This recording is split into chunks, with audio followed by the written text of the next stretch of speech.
Well, hello there, Dippers, and welcome back to Game 16 of the Ducks on the Pond podcast, the official podcast of Sauce on the Side. I'm your host, Drake, and as always, I'm joined by probably the two most handsome men in Heron, Leighton Pip Shaventone. Eduardo Nunez is a bum. And Dylan Cappy Solers. What up, Dippers? There's one consistent thing about this show, and it's always the what up, Dippers. Guys, be sure to listen to every Sauce on the Side podcast on Spotify and iTunes. Download, rate, subscribe, share them if you want, give us the 5-star review. Be sure to listen to Knuckle Sandwich every Thursday. We have a very, very packed show for you this week in Knuckle Sandwich. Thomas R. Shackelford will be back in the kennel, and he will talk about and break down UFC 226 and all the craziness that ensued afterwards. Make sure to follow us on Twitter and Instagram at the Saucy Pod. Guys, we have an awesome show. The All-Star teams have been announced, and there have been some snubs. We have lifetime bans being lifted on players. The Ohtani watch is back in full force as he hit him a dinger last night. And we have fallacies for you. But before we get to any of that, Leighton C., you know what to do. Drop the noise.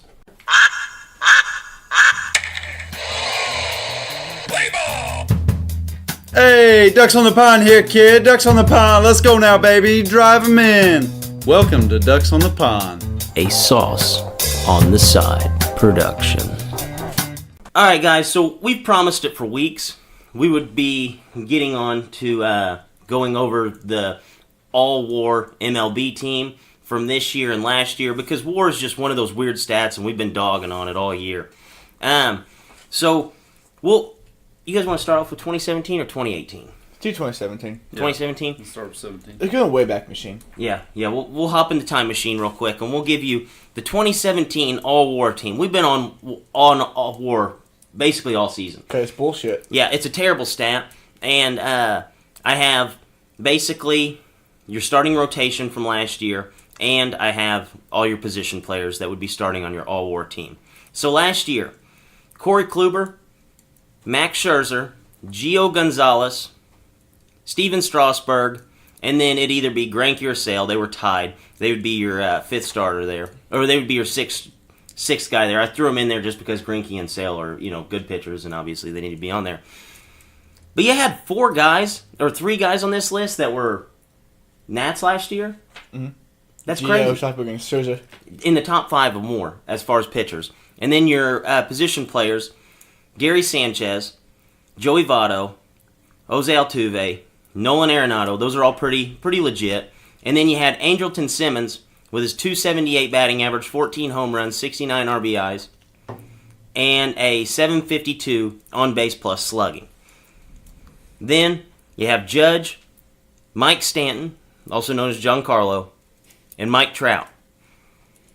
Then, as your 4th outfielder in this list, you had Mookie Betts and Tommy Pham. So those guys were actually tied. Tommy Pham played 30 less games, had a better batting average, had a better on-base plus slugging, but he played 30 less games, and he was still tied with Mookie Betts. Mookie was 4th? Yes. Mookie batted 266 last year. That shouldn't be...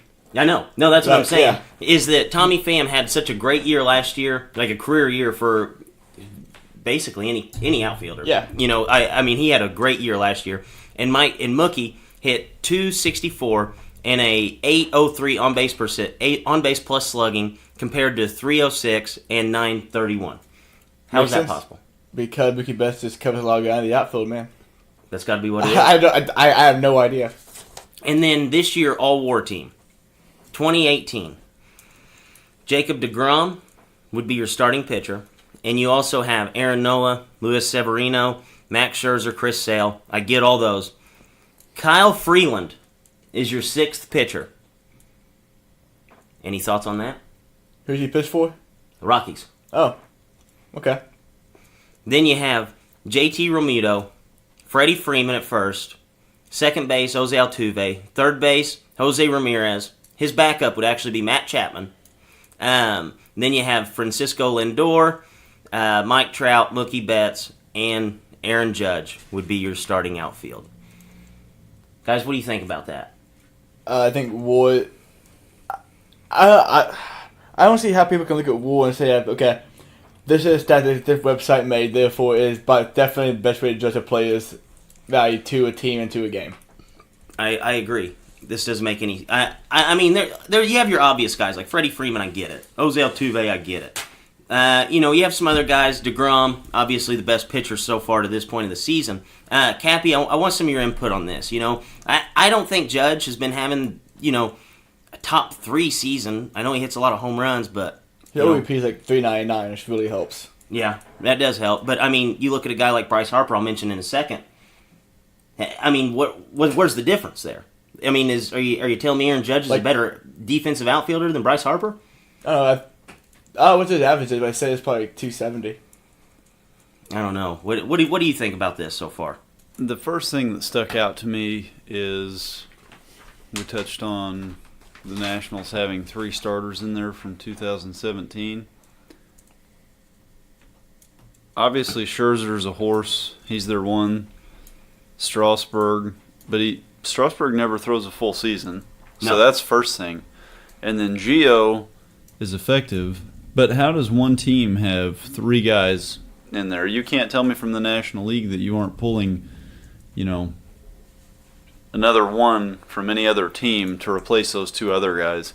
Because like I said, Strasburg not having a full season, and Gio's good, but he's like a 2 or a 3, like he doesn't stick out as like a top 5 guy in the league to me.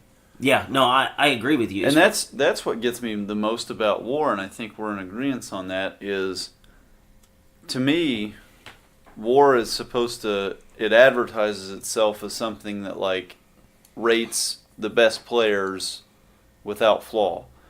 But just on common sense alone, when you look at some of the names that we discuss, I don't think it does that. No, I don't think it does either. Gio Gonzalez being on there. In like last year, in the NL, what was the Cy Young race? I mean, you still had people pulling for Kershaw who missed a lot of time. Right. And Kershaw's not even on this list, and you have 3 guys from the Nats, and then you even have Greinke before you even get to Kershaw in the NL. It's pretty crazy. I went through, and I just found some very interesting stats on WAR. I picked 3 of them. They're kind of random. And I'll start off one with the Cardinals. Cap, who would you trade today, Harry Bader for Adrubal Herrera? Me personally, no. Oh, you like Harrison Bader better? I do.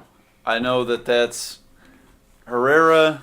I know that he is very solid, but Bader's young, and just watching him play every day right now, that dude is going to be something pretty special. Yeah. Would you? But like right now, like this season. Yes. This season. This season, Herrera. Who would you think had better WAR? I would say Herrera probably. Harry Bader has twice as high of a WAR as Adrubal Herrera. But see, and I think what that has in common with like Betts being on the 17 team, and there was somebody on the 18 team that stuck out to me. Was it Simmons? Yeah.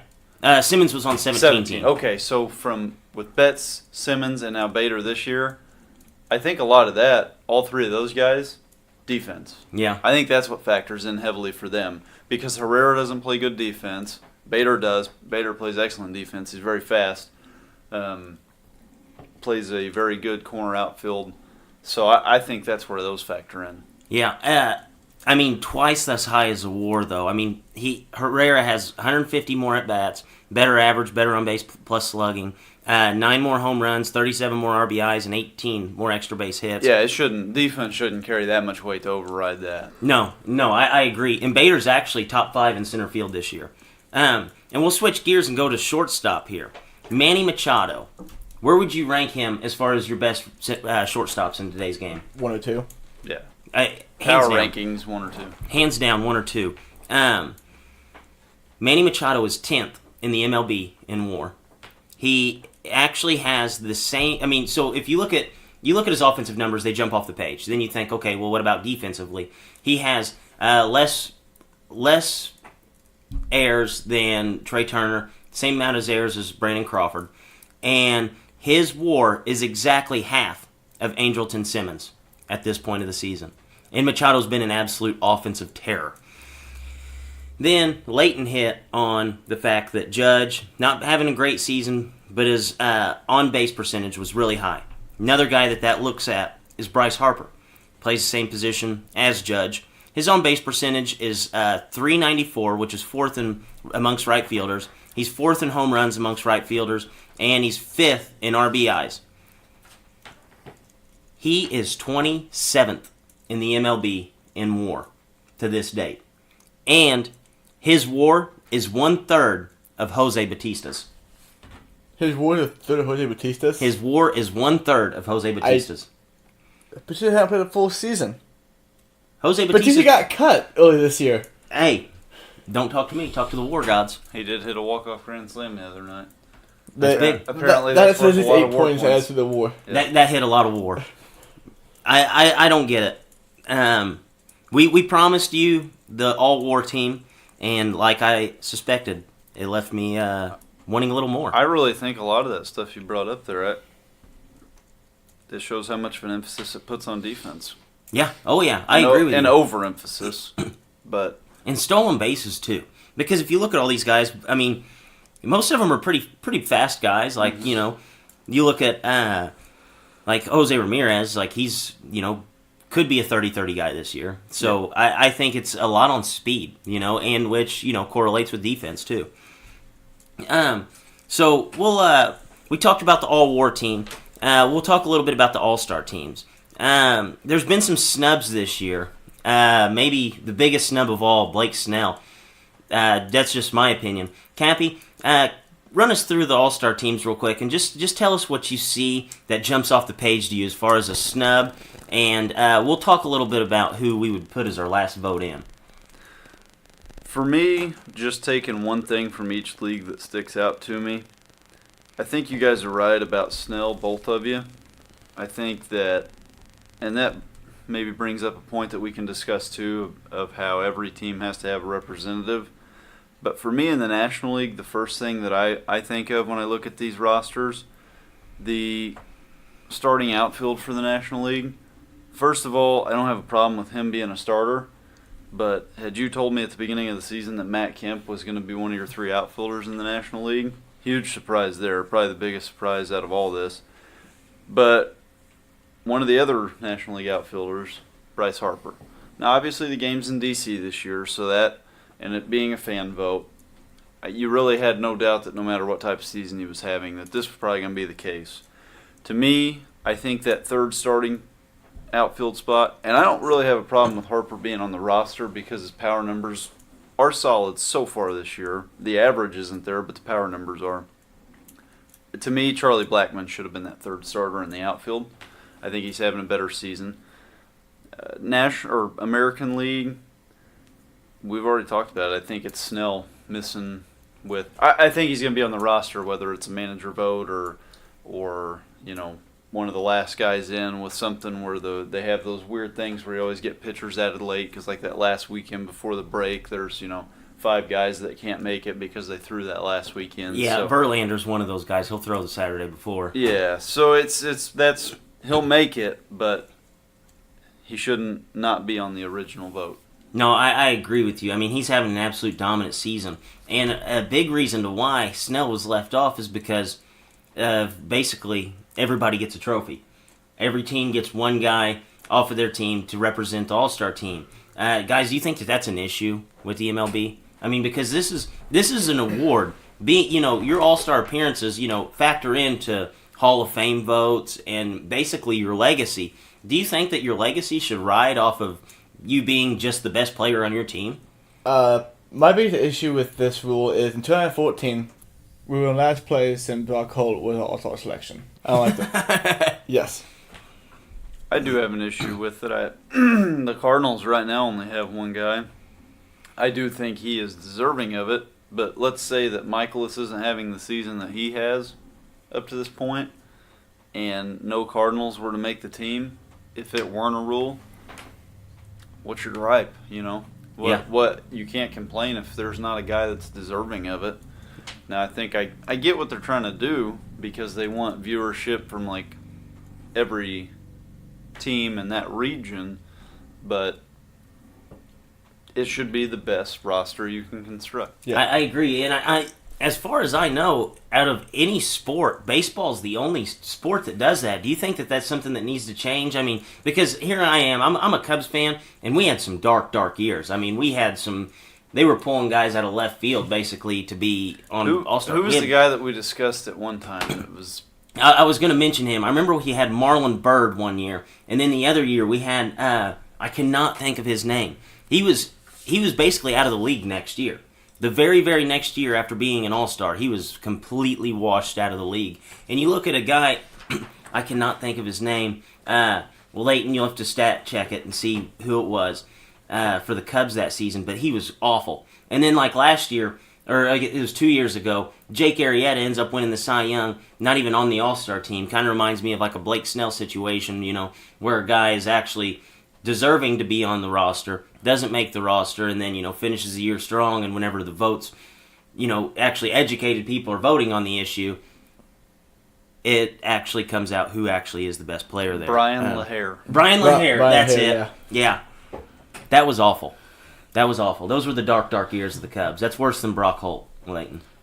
Yeah, close. Hey, Brock Holt had a pretty good season that year. Well, Brock Holt... It should have been an All-Star, but he had an okay season to be selected, Yeah, I guess. but, I mean, he wasn't out of the league the very next year like LaHair. No. So, former All-Star, Aroldis Chapman, exits with an injury this week. Left the game with left knee tendonitis. He's been dealing with the issue since May. All-Star break's approaching. Should they consider putting him on the shelf till after the All-Star break? What I think about this, I thought about what I want to do with all Craig Kimbrell, situation with the Yankees, same division and all. What I want them to do. And right now I think the division leads like 1 or 2 games.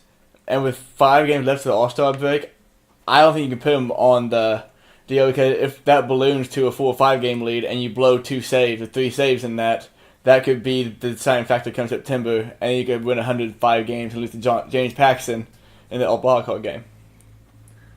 For me, I agree with Leighton. I don't think that you can. You kind of gotta go with him until he just cannot go no more. Yeah. And it's one of those deals with Chapman. I don't know where I stand with him right now. Like he's not as effective to me as he once was, and I don't see him being their closer for much longer in the future. Yeah. I think that they're going to come up with some kind of other option. To me, he's just not been as effective this year. Do you think that there's any way that we see him moved before the All-Star break? Or before the trade deadline? No, I can't see the Yankees shaking it up that much. Yeah, I don't. I mean, he still throws 100 miles an hour. Right, but so do a lot of guys now. Yeah. That's true. I don't think Chapman is even the hardest thrower in the league anymore. Well, actually, after my point, then Chapman just signed the biggest contract in history for a reliever. Oh, he signed a huge deal because that's why the Cubs couldn't even sniff at the offer. Yes, yeah, I can't see the Yankees where they're at right now this season looking to move him. You don't see so. But what if they could go out and maybe get another starting arm to maybe bolster the starting rotation, because that's in my opinion what they need. Yeah, but I can't think against the bullpen that much. Because right now they have Bashantis, who hasn't been that great since 2 years ago, but he's doing better this season. And then they have Chapman, and those are really the guys for him. And I can't see him getting rid of those 2 dudes or either of those 2 guys. I'm the same way. You're not going to find another team that wants to pick up part of that big contract for Chapman. I wouldn't want to, just because. To my point earlier, it's not that he's not effective right now. It's just one of those deals where I could see like a year or 2 years from now we're sitting here like, hey, remember when Aroldis Chapman was effective? Yeah, me no, too. I agree with that. And I feel like the newness is kind of worn off on him. It was basically like this big arm dude who threw harder than everybody else. Now we have starters throwing as hard as him. So, and late into games even. I don't see him being effective down the road. Do you think that there's any truth to the Cubs just kind of wearing him out? Joe Madden did with it. I don't know, Cap, please take that one.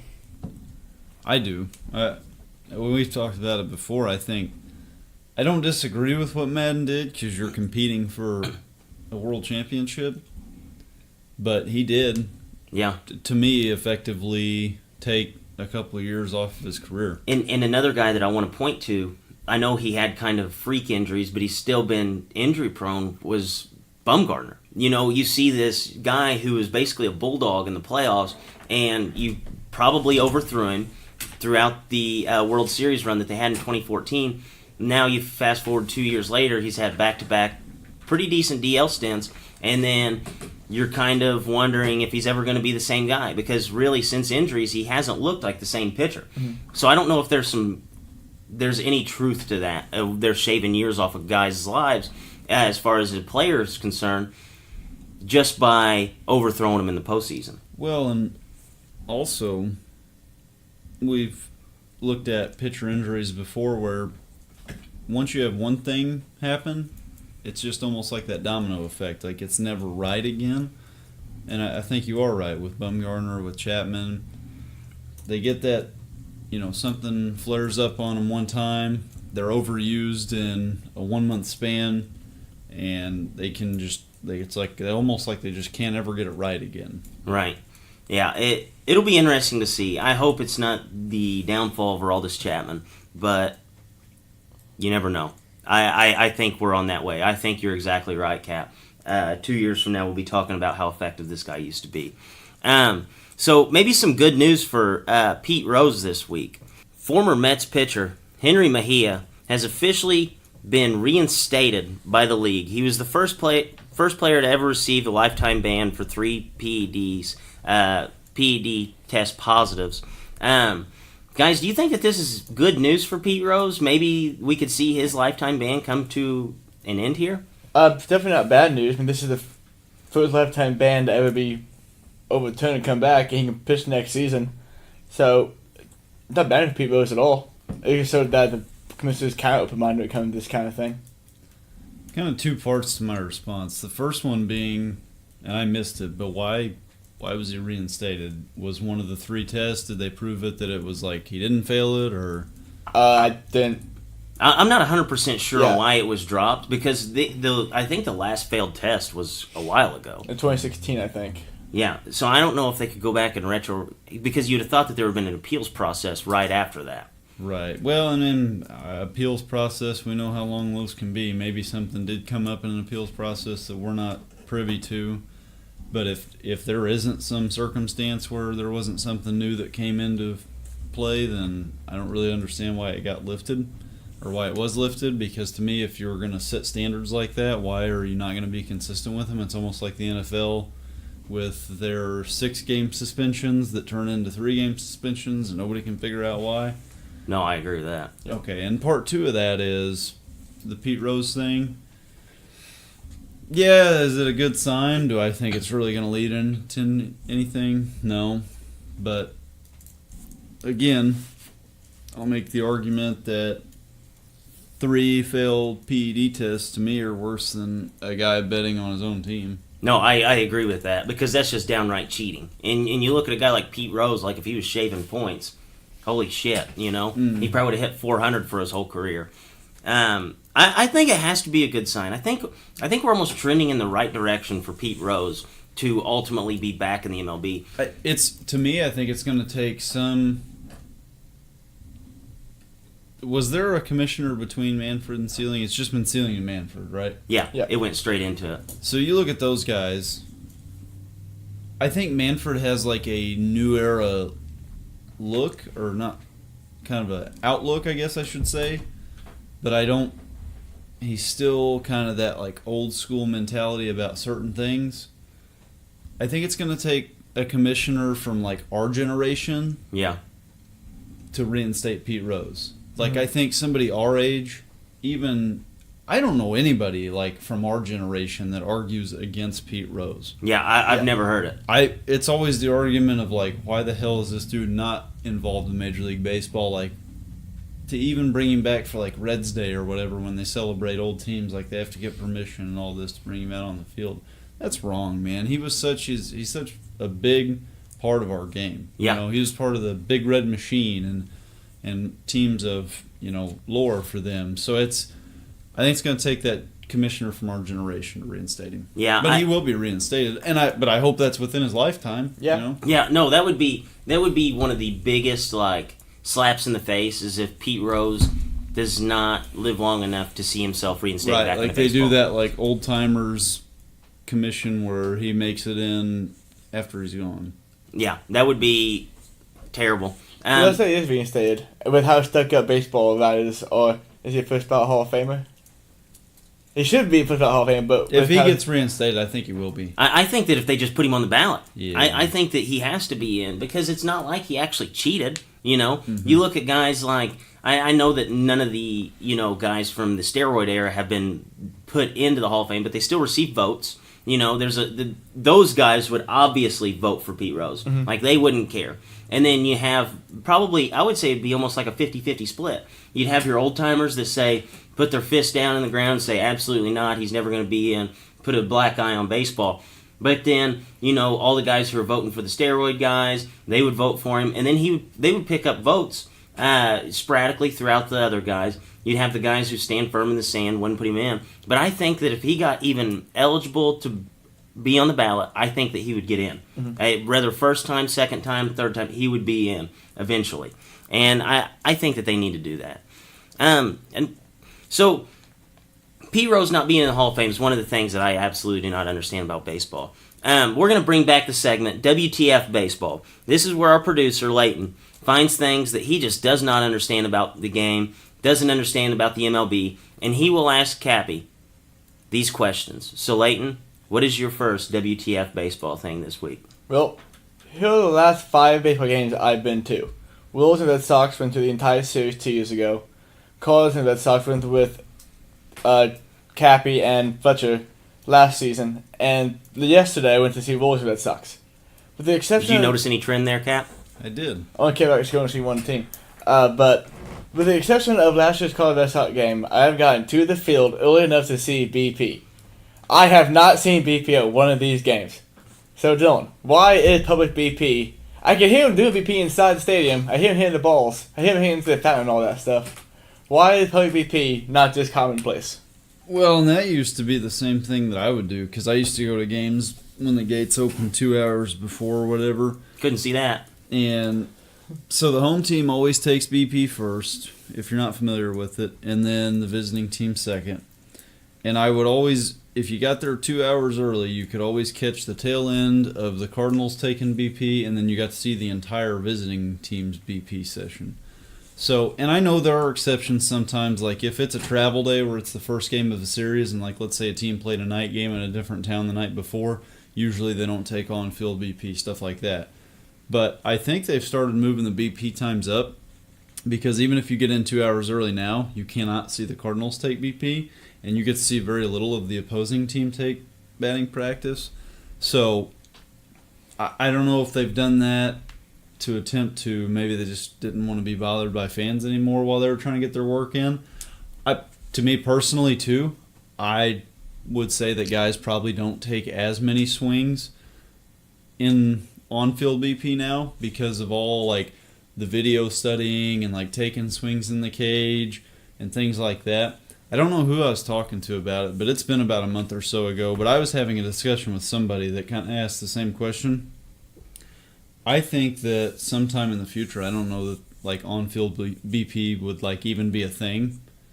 Maybe if like a team's first game in a series, so they can like get familiar with kind of like the batter's eye and the backdrop and things like that. But I think guys have gotten so like into just getting their swings in the cage, breaking it down on video. I think that's more of what the preparation will be like. No. So, Wow. so it's technology's fault. They don't have. I do, yeah. I mean, I think bitch. that's...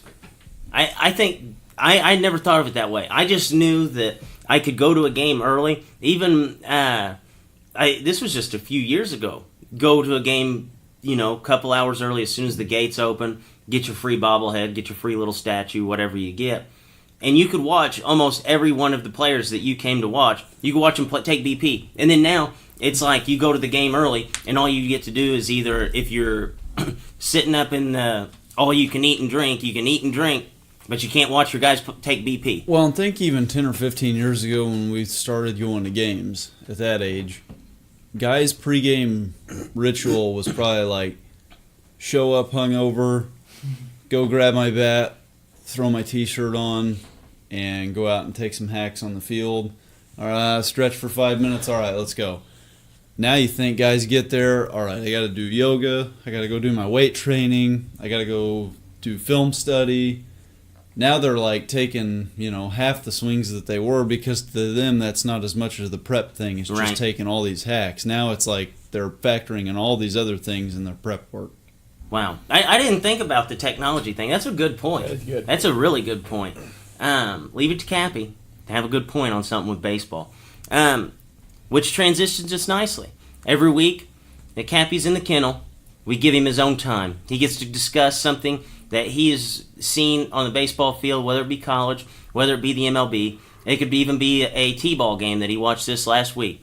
Cappy, it is time for your corner. Throw on your flat bill snapback and grab your jug of water. It's Cappy's Corner.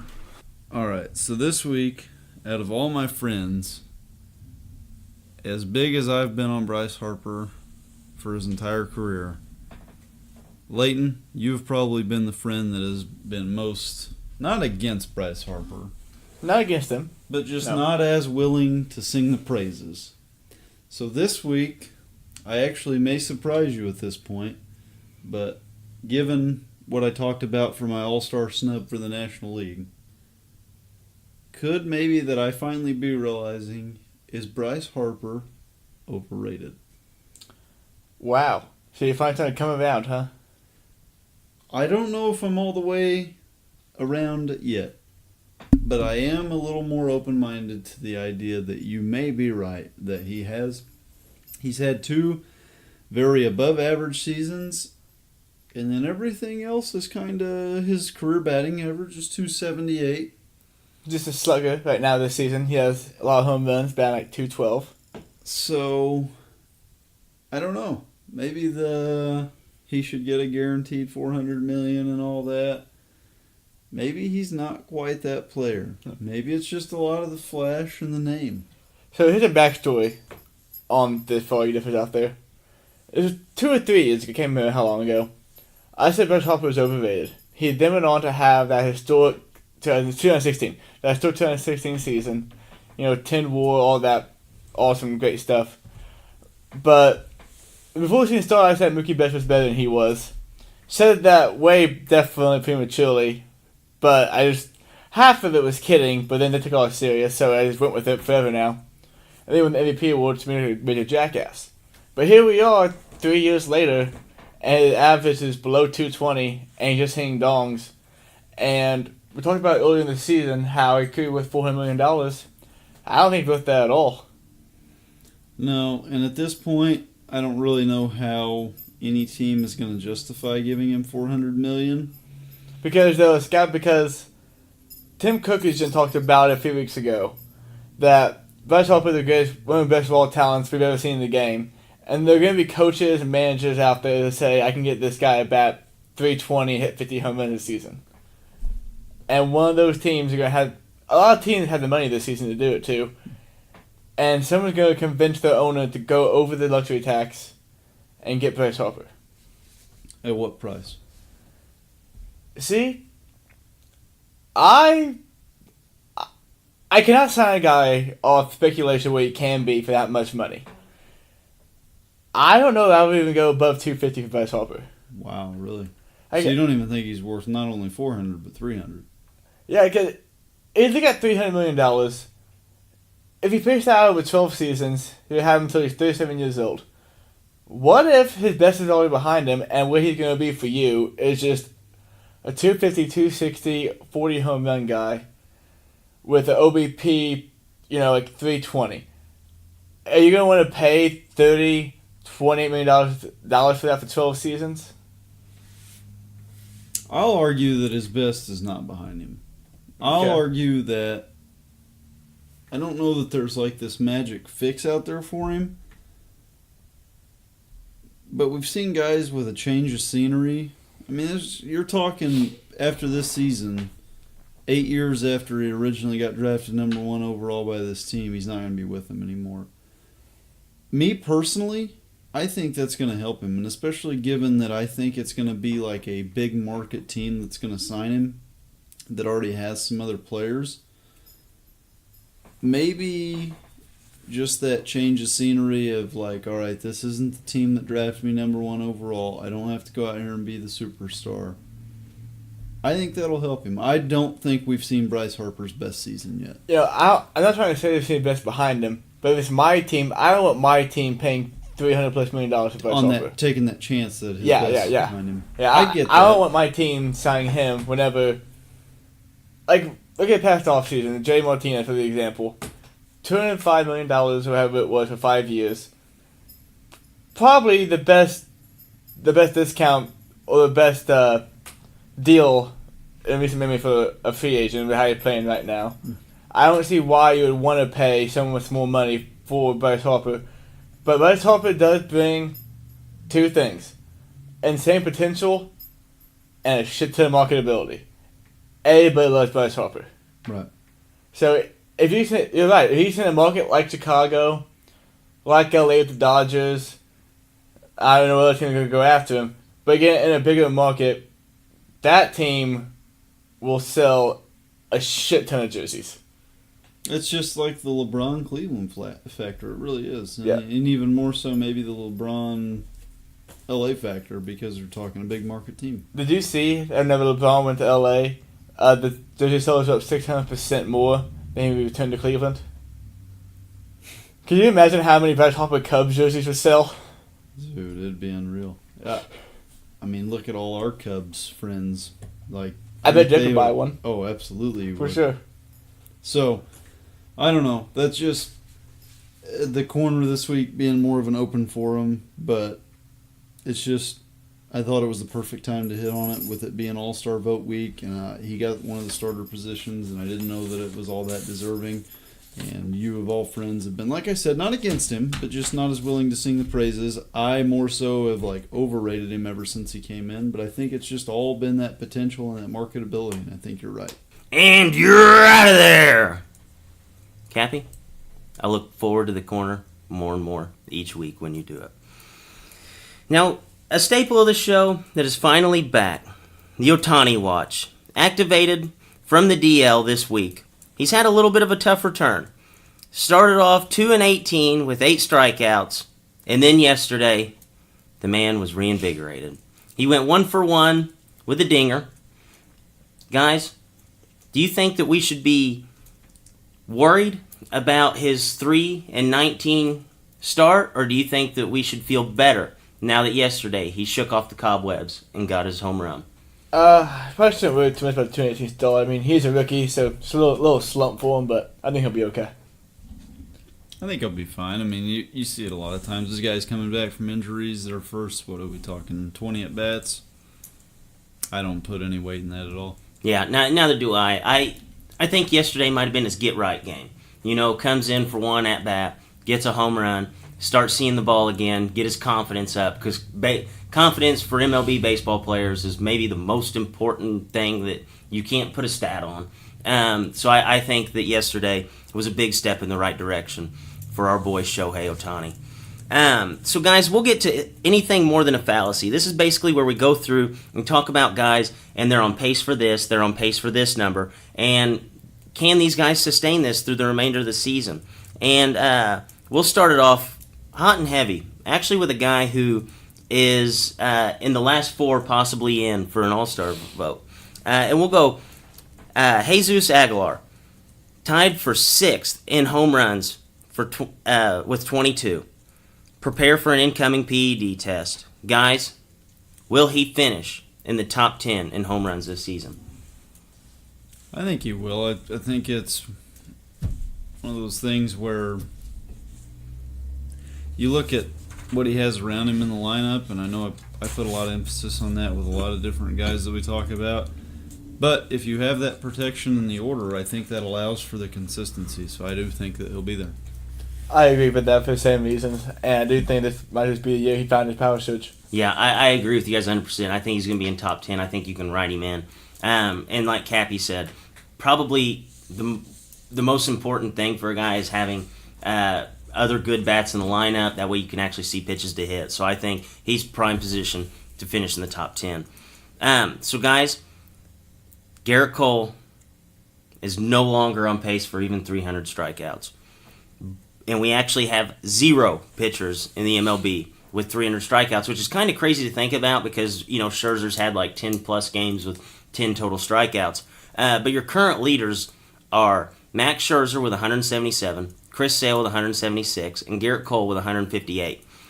Guys, will any of these pitchers reach 300 strikeouts this season? I actually think Scherzer and Sale will both reach it. Sale, they typically do that all season. Sale picking numbers up in the past 3 or 4 starts a ton.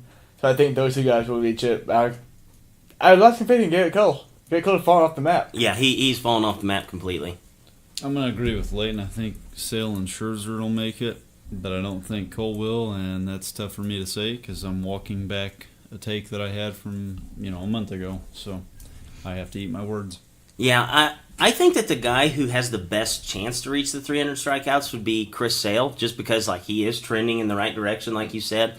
And I think that, his team's going to be really competitive, pushing for, home field advantage throughout the playoffs. So he's going to have to bring his A game every day, and that'll kind of force him into that role of, being a dominant pitcher. I think Sale is the only guy that I'm confident in this list of saying he's going to get 300. But I think Scherzer will make a pretty close push for it as well. But I think Chris Sale's your best bet there. So kind of a really ridiculous number, and that's Josh Hader. Opponents are batting 104 against Hader this season. That is the lowest batting average against a pitcher that has appeared in at least 16 games in the history of baseball. He's appeared in 29 games this season. Guys, do you think that there is any possible way that he can keep opponents batting below 120? Yeah, I honestly do. And we talked about before the show, I think probably because he's not the closer, so he doesn't always come in the higher stress situations, and will always be against the best batters in the order. So I do think we're going to keep it below that. Getting to watch this guy pitch, being, how many games they get to play against the Cardinals each year, being in the same division, this guy really took me by surprise when I watched him at the beginning of the season. I didn't really know much about him, and to see him throw against us, just his almost, I would say, awkward delivery, the things that he does on the mound, the way that he's able to go to a wide array of pitches as a reliever and being that lefty, I do think he could do it because it's just the eye test for me, not even really knowing who he was. This guy seems like there's something there.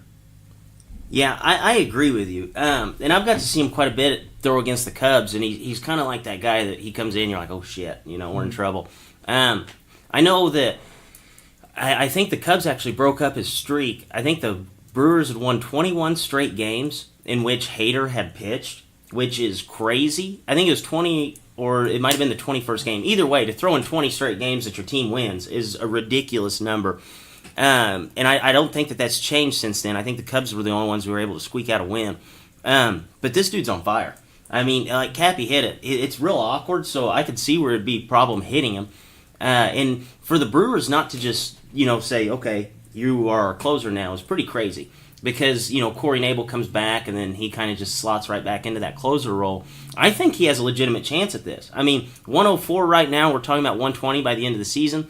That could be one really, really bad outing, but I don't know if he's going to have that. I think that he's primed to do it, not being in that closer role, so he may not face the top end of a rotation too many times. So I think he's in good position to do it, and I want to see him do it because, I've said it time and time again, I love watching offensive production, but whenever a guy comes out there and just brings the nastiest stuff you've seen on a baseball field, that is something else to watch, and it's beautiful, and hopefully he's able to pull it off, just not against any of the Cubs.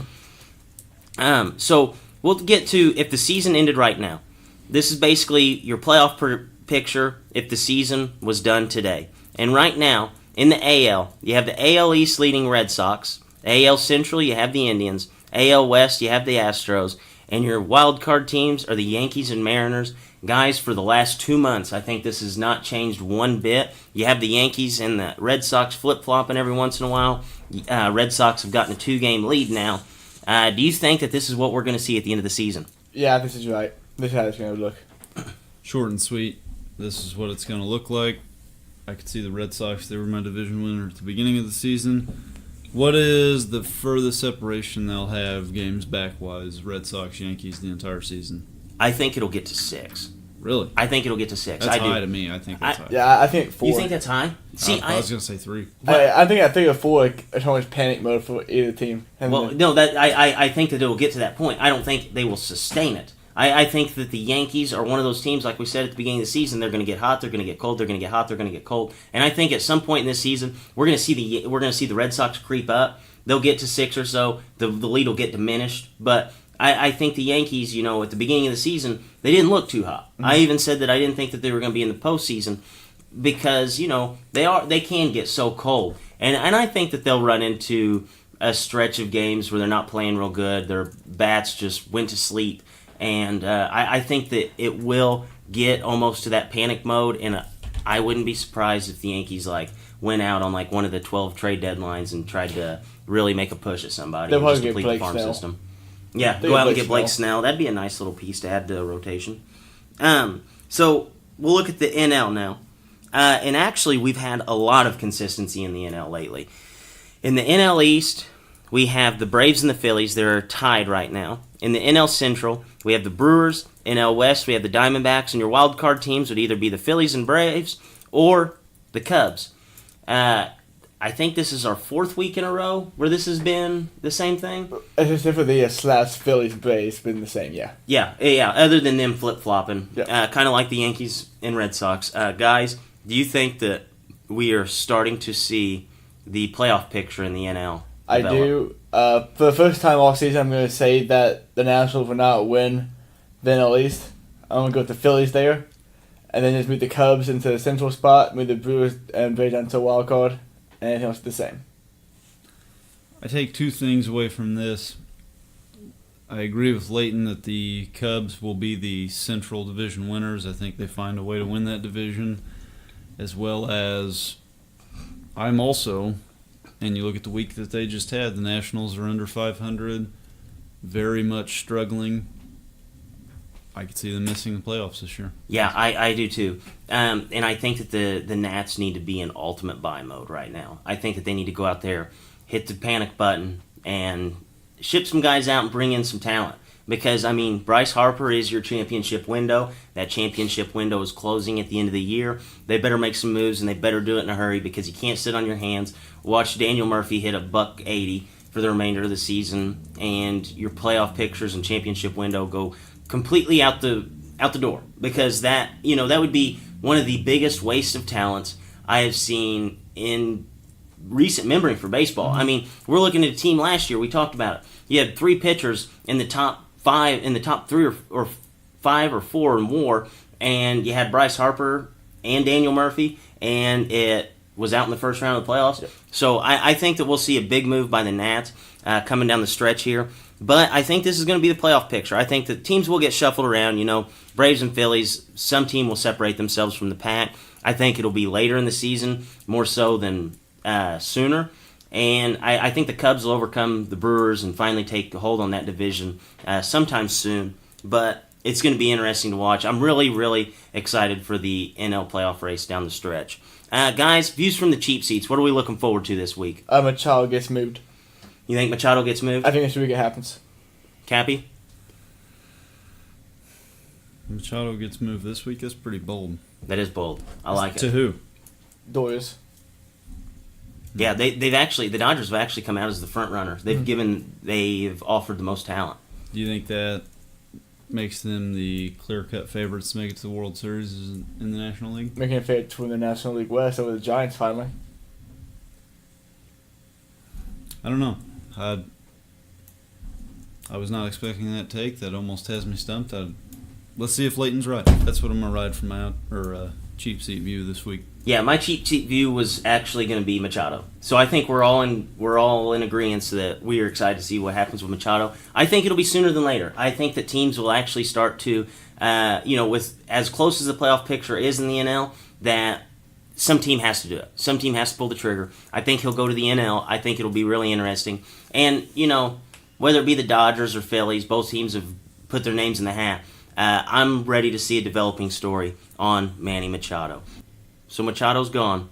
And for Drake, for Leighton, and Cappy, Dippers, as always, stay saucy.